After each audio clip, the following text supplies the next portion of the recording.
Praise the lord. ప్రభువైన యేసుక్రీస్తు నామంలో మీకందరికీ కూడా శుభములు కలుగునుగాక. ఈ దినము పునరుత్థాన దినము. మనమంతా కూడా సంతోషంగా దేవుని మందిరపు ద్వారములలో చేరి కృతజ్ఞతాస్తుతులతో అర్పణలతో ఆయనను స్తుతించాలి కదా. ఆ గొప్ప దినంలో మనము ఆయనను స్తుతిస్తుండగా ఈ దినము వాక్యము ఏం చెప్తుందంటే, అపోస్తల కార్యముల గ్రంథము 26వ అధ్యాయము 14వ వచనంలో రాయబడిన మాట, సౌలు అగ్రిప్ప రాజుతో మాట్లాడుతూ అతను తన యొక్క స్వంత ఎక్స్పీరియన్స్ అనుభవాన్ని తెలియజేస్తూ ఉన్నాడు. అతడు ఆ అగ్రిప్ప రాజుతో ఏమంటున్నాడంటే, రాజా, మధ్యాహ్నమందు నా చుట్టూను నాతో కూడా వచ్చిన వారి చుట్టూను ఆకాశం నుండి సూర్య తేజస్సు కంటే మిక్కిలి ప్రకాశమానమైన ఒక వెలుగు త్రోవలో ప్రకాశించుట చూచితిని. మేమందరమును నేలపడినప్పుడు, సౌలా సౌలా, నన్నెందుకు హింసించుచున్నావు? మునికోలలకు ఎదురు తన్నుట నీకు కష్టము అని హెబ్రీ భాషలో ఒక స్వరం నాతో పలుకుట వింటిని అని చెప్తూ ఉన్నాడు. ఇది తన యొక్క సాక్ష్యము. అయితే ఎందుకు ఈ సాక్ష్యము అతని ఎదుట ఇచ్చాడు అంటే,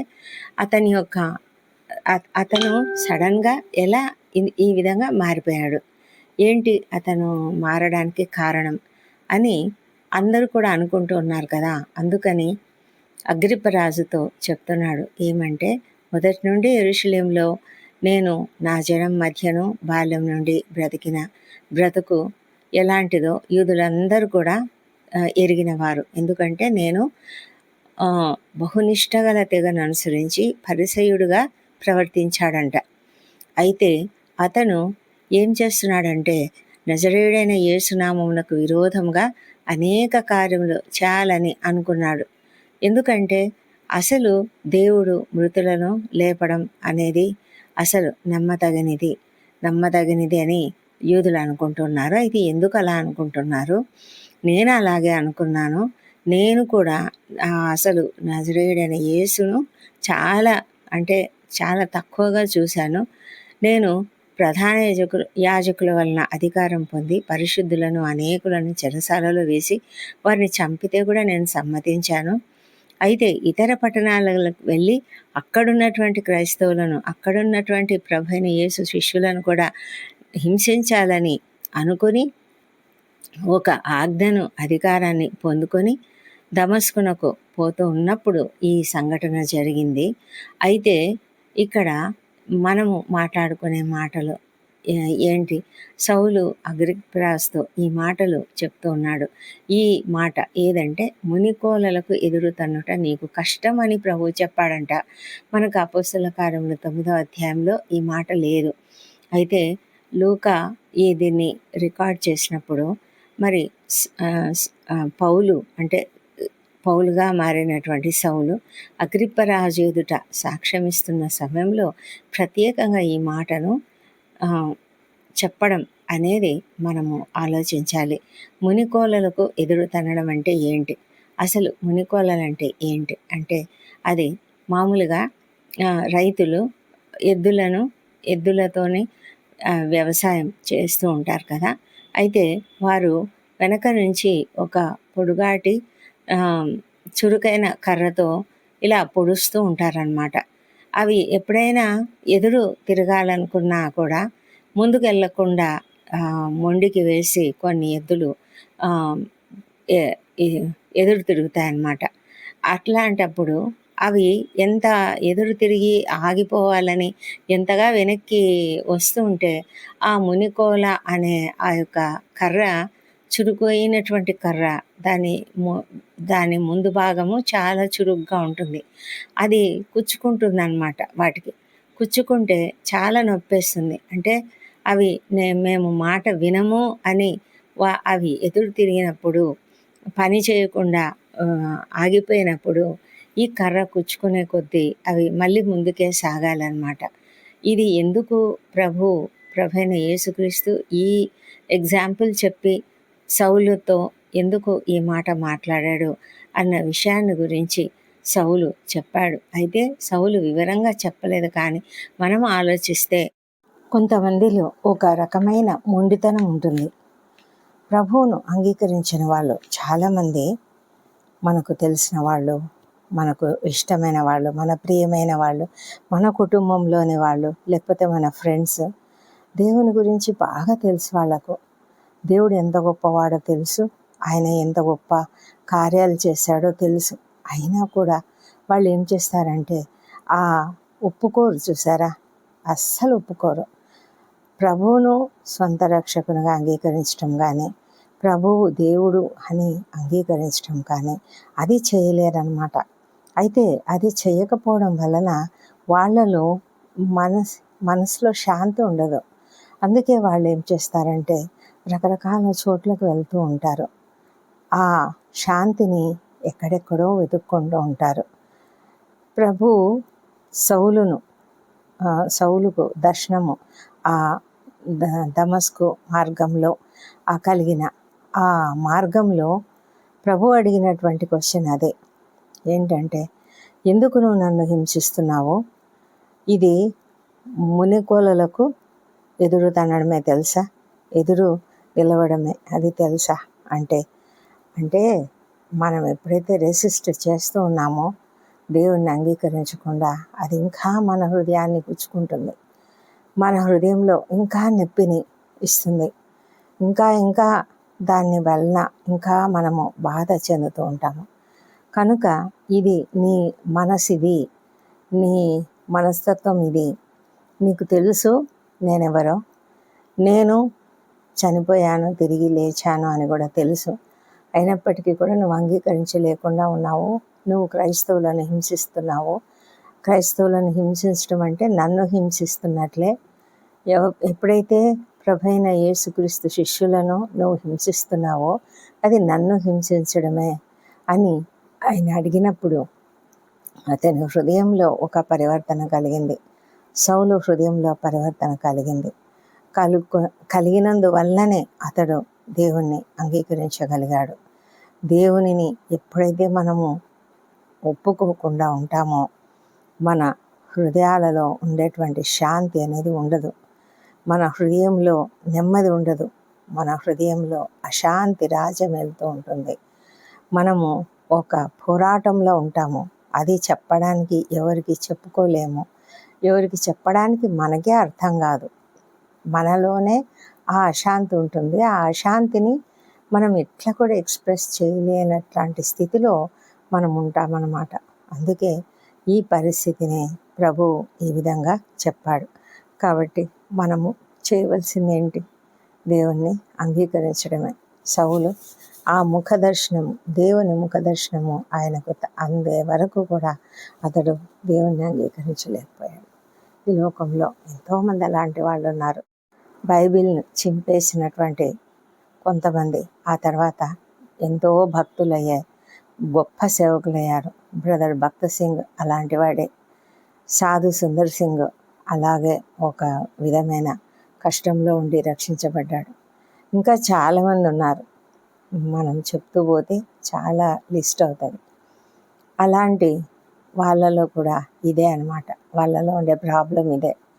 ఎదురుదన్నడం అంటే రెసిస్ట్, ఎప్పుడు కూడా ఒప్పుకోకుండా మొండితనం చేస్తూ ఉంటాం. అయితే ఒక సమయం వస్తుంది, దేవుడు ప్రతి ఒక్కరిని దర్శిస్తాడు. దేవునికి తెలుసు ఎవరి హృదయంలో ఎలాంటి అశాంతి ఉంది, ఎవరి హృదయంలో బాధ వేదన ఉంది. ఎంతోమంది నేరాలు చేసేవాళ్ళు కూడా, వాళ్ళకు కూడా తెలుసు దేవుడు ఒప్పుకోడు, దేవునికి ఇష్టం ఉండదని తెలుసు. అయినా కూడా ఇలా పనులు చేస్తూనే ఉంటారు. అయితే దేవునికి తెలుసు కనుక ఏదో ఒక దినం వారి హృదయాన్ని ఆయన దర్శిస్తాడు. తగిన కాలంలో ఆయన దర్శిస్తాడు. కాలము ప్రతి దానికి ఒక కాలం ఉంటుంది. ఆ కాలం వచ్చినప్పుడు దేవుడు మన విషయంలో జోక్యం చేసుకుంటాడు. ఆ సమయంలో ప్రతి ఒక్కరు కూడా మార్పు చెందుతారు. అయితే అలాంటి వాళ్ళ కోసం మనం చాలా ప్రార్థన చేయాలి. సౌలు గురించి ఎంతమంది ప్రార్థన చేశారో. సౌలు పౌలుగా మారాడు. ఆ తర్వాత ఎంత గొప్ప సేవకుడయ్యాడు. అయితే ప్రభువు యొక్క శిష్యులు అతనిని ద్వేషించలేదు, కానీ అతన్ని గురించి ఎంతో ప్రార్థించారు. ఆయన మారిపోయినప్పుడు వాళ్ళు ఎవరు నమ్మలేకపోయారు. నిజమా, ఇతనే మారిపోయాడా, అసలు ఎలాగా ఎలా ఇతను అందరిని హింసించడానికే కదా వస్తున్నాడు దమస్కు మార్గంలో, మరి ఇతను ఎలా మారాడు అని చాలా ఆశ్చర్యపోయారు. అతని యొక్క పరివర్తన, అతని యొక్క జీవితము అది చూసే వరకు కూడా వారికి నమ్మకం కలగలేదు. అంతగా వారు నమ్మకం లేకుండా ఉండినారు. దేవుడు మనల్ని అందరినీ కూడా అలాంటి స్థితిలో ఉన్న వారందరి విషయంలో కూడా దేవుడు ఒక కార్యం జరిగిస్తూ ఉంటాడు. వాడి హృదయంలో ఆయన చూస్తాడు. మరి తగిన సమయంలో వాళ్ళను కూడా ఆయన తన వైపునకు ఆకర్షించుకోగలుగుతాడు. మరి అలాంటి కృప ఇవ్వాలని, అలా రక్షణ లేని అనేకుల కొరకు మనం ప్రార్థన చేద్దాం. ఎవ్వరు కూడా వదిలిపెట్టబడకుండా ప్రతి ఒక్కరు కూడా ఎత్తబడే సంఘంలో ఉండాలి. ఆ విధంగా ఉండేలాగా మనం వారి కొరకు ప్రార్థన చేద్దాం. దేవుడు ఈ కృపావార్తను దీవించునుగాక. పరిశుద్ధమైన దేవ, సర్వోన్నతుడ, మహోన్నతుడ, నీకు వందనములు. మా తండ్రి, ఈ ఉదయకాలం నా పునరుత్థాన దినంలో నిన్ను స్తుతిస్తున్నాము ప్రభా. నాయన, మరి మేము కృతజ్ఞతాస్తుతులు చెల్లిస్తూ అర్పణలతో నీ మందిర ఆవరణములను తొక్కుతున్నాము. దేవా తండ్రి, మా పైన మీ యొక్క కృప కుమ్మరించండి. నీ యొక్క దీవెనలు మా పైన అధికంగా కుమ్మరించండి. మాకున్న ప్రతి బలహీనత తొలగించండి. మాలో ఏ అశాంతి ఉందో సౌలులాగా మేము కూడా మునుకోలకు ఎదురు తన్నుతున్నామేమో తండ్రి, మాలో ఉన్నటువంటి ఆ మొండితనంను తీసివేయండి. ఎవరైతే అలాంటి మొండితనంలో ఉన్నారో, ఎవరైతే ఇంకా నేను అంగీకరించని స్థితిలో ఉన్నారో, ఎవరైతే ప్రభానికి విరోధంగా ఆలోచిస్తూ ఉన్నారో, అలాంటి వారందరినీ కూడా తండ్రి దయ ఉంచి మీరు ఆదరించండి, రక్షించండి. వారి హృదయాలలో మార్పును దయచేయండి ప్రభా. తగిన కాలంలో మీరు వాళ్ళని దర్శిస్తారని మాకందరికీ తెలుసు. ప్రతి ఒక్కరు కూడా నీ ముఖ దర్శనం పొందుకోవాలి. ప్రతి ఒక్కరూ నిన్ను తెలుసుకోవాలి. ప్రతి ఒక్కరూ నిన్ను అంగీకరించాలి దేవా. అలాంటి దినం కొరకే మేము ఎంతగానో ఎదురు చూస్తున్నాము. కృప చూపించమని వేడుకుంటున్నాం మా తండ్రి దేవా. తండ్రి, ఈ దినము తండ్రి మరి మేము అందరము కలిసి కుటుంబ సమేతంగా నీ సన్నిధిలో చేరి ఆరాధిస్తుండగా మీరు మాతో ఉండమని ప్రార్థిస్తున్నాము. మా జీవితాలలో గొప్ప మార్పును మీరు అనుగ్రహించమని వేడుకుంటున్నాము తండ్రి. వాక్యం సందేశంతో తండ్రి మమ్మల్ని దీవించండి. వాక్య సందేశం ద్వారా మీరు మాతో మాట్లాడండి. మాకు కావాల్సిన దీవెనలు అనుగ్రహించండి, ఆశీర్వాదములు అనుగ్రహించండి ప్రభా. మీరు కాక మాకెవరున్నారు తండ్రి? మీరే మాకు దేవుడు, మాకు సమస్తం మీరే నాయన. గొప్ప దేవ, నీకే వందనాలు చెల్లించుకుంటున్నాం. ఈ దినము ప్రపంచమంతటా కూడా వాక్యం ప్రకటించబడుతున్నది. మందిరాలలో ప్రార్థనలు జరుగుతున్నాయి తండ్రి దేవా. ప్రభా, ప్రతి ఒక్కరిని దీవించండి ప్రభా, ఆశీర్వదించండి ప్రభా. నీ యొక్క వాక్యం చేత వారిని కదిలించండి, వారిని తాకండి, వారికి తప్పకుండా విడుదల దయచేయండి మా ప్రభా తండ్రి.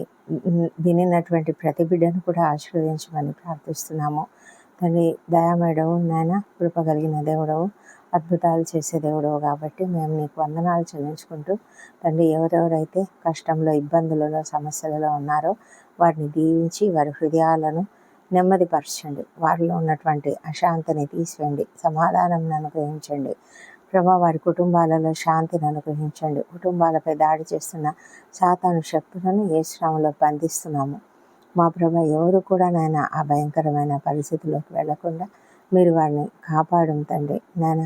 అపవాది చేతులలో చిక్కకుండా ప్రతి కుటుంబం కూడా ఐకమత్యంతో ప్రేమ కలిగి జీవించడానికి సహాయం చేయండి.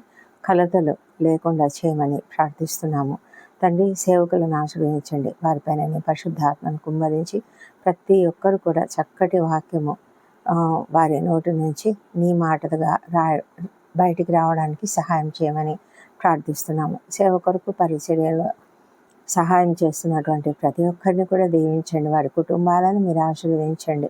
మారుమూల ప్రాంతాల్లో ఎలాంటి సౌకర్యాలు లేని చోట అనేక మంది పనులు చేస్తున్నారు నాయన, సేవ చేస్తున్నారు, సేవకులు వెళ్తున్నారు. మరి ఎలాంటి సౌకర్యాలు లేని చోట్ల జీవిస్తూ ఉన్నారు. అలాంటి వారందరినీ కూడా మీరు దీవించండి. వారి కుటుంబాలను మీరు ఆశీర్వదించండి. మంచి ఆరోగ్యం వారికి అనుగ్రహించమని వేడుకొంచున్నాం తండ్రి దేవా. ప్రభ, సంఘాలలో ఐక్యతను అనుగ్రహించండి ప్రభ నాయన. మరి ఏ సంఘంలో అయితే ఐక్యత లేదో ఆ సంఘంలో తండ్రి ఎన్నో సమస్యలు వస్తాయి. దయ ఉంచి కనికరించమని ప్రార్థిస్తున్నాము దేవా. మరి మందిరానికి వచ్చి నీ సన్నిధిలో ప్రార్థిస్తున్న ప్రతి ఒక్కరిని దీవించండి. వారికి ఉన్నటువంటి కష్టాలను తీసివేయండి. నిరుద్యోగులకు ఉద్యోగంలో దయచేయండి. వివాహంలో జరిగించండి. సంతానం కొరకు ప్రార్థిస్తున్న వారికి తప్పక సంతానం అనుగ్రహించండి. అనారోగ్యంతో ఎవరెవరైతే నాయన చర్చికి రాలేని స్థితిలో ఇళ్లలో మరి పడకల పైన ఉన్నారో తండ్రి, అలాంటి వాళ్ళని లేవనెత్తండి. వారు త్వరగా రాగలగడానికి సహాయం చేయండి. ప్రభు, హాస్పిటల్స్లో ఉన్న వాళ్ళని అందరినీ కూడా బాగు చేసి క్షేమంగా ఇంటికి తీసుకురమ్మని ప్రార్థిస్తున్నాం తండ్రి. దేవా ప్రభ, దయగలిగిన దేవుడవు, అద్భుతాలు చేసే దేవుడవు నాయన, కృపతో కనికరంతో ప్రతి ఒక్కరిని దీవించి నడిపించమని ప్రభా. మరి పరిచర్య అనేక రకాలుగా జరుగుతూ ఉంటుంది ప్రభా. మరి పిల్లల మధ్య, స్త్రీల మధ్య, యవనస్తుల మధ్య ప్రతి పరిచర్యను కూడా మీరు దీవించమని ప్రార్థిస్తున్నాము. నూతనంగా మరి నిన్ను అంగీకరించి ఆరాధనకు వచ్చిన వారిని తండ్రి, ఆ సంఘంలోని వారు చక్కగా ఆహ్వానించుటకు కూడా కృప దయచేయమని ప్రార్థిస్తున్నాం ప్రభా. దేవా, అందరూ కూడా కలిసిమెలిసి సంతోషంగా ప్రార్థించి ఆరాధించి నిన్ను స్తుతించి మరి క్షేమంగా నీ యొక్క ఆశీర్వాదములతో ఇంటికి వెళ్ళడానికి సహాయం చేయండి. ప్రపంచం అంతటా శాంతి సమాధానం అనుగ్రహించండి నాయన. యెరూషలేమును దీవించి వారి నగరులలో క్షేమంలో, వారి ప్రాకారములలో నెమ్మదిని దయచేయండి. యుద్ధం జరుగుతున్నది ప్రభా, దయవించండి. ఆ యుద్ధము నిమ్మడింపజేయమని ప్రార్థిస్తున్నాం తండ్రి. మా దేశంను దీవించండి. మా దేశంలో ఉన్న పరిస్థితులు మీరు ఎరుగుదురు. ఎంతో భయంకరమైన పరిస్థితులు మేము చూస్తున్నాము. క్రైస్తవులపై జరుగుతున్న హింసలు, దాడులు ప్రభానైనా, అనేక రకాల అన్యాయాలు, అక్రమాలు తండ్రి ప్రభా, దయ ఉంచి వీటన్నిటి నుంచి నాయన విడుదల దయచేయమని ప్రార్థిస్తున్నాం ప్రభా. దేవా తండ్రి, వ్యసనాలకు గురైనటువంటి ప్రతి ఒక్కరిని ఆ వ్యసనముల నుంచి వారికి విడుదల దయచేయమని ప్రార్థిస్తున్నాం ప్రభా.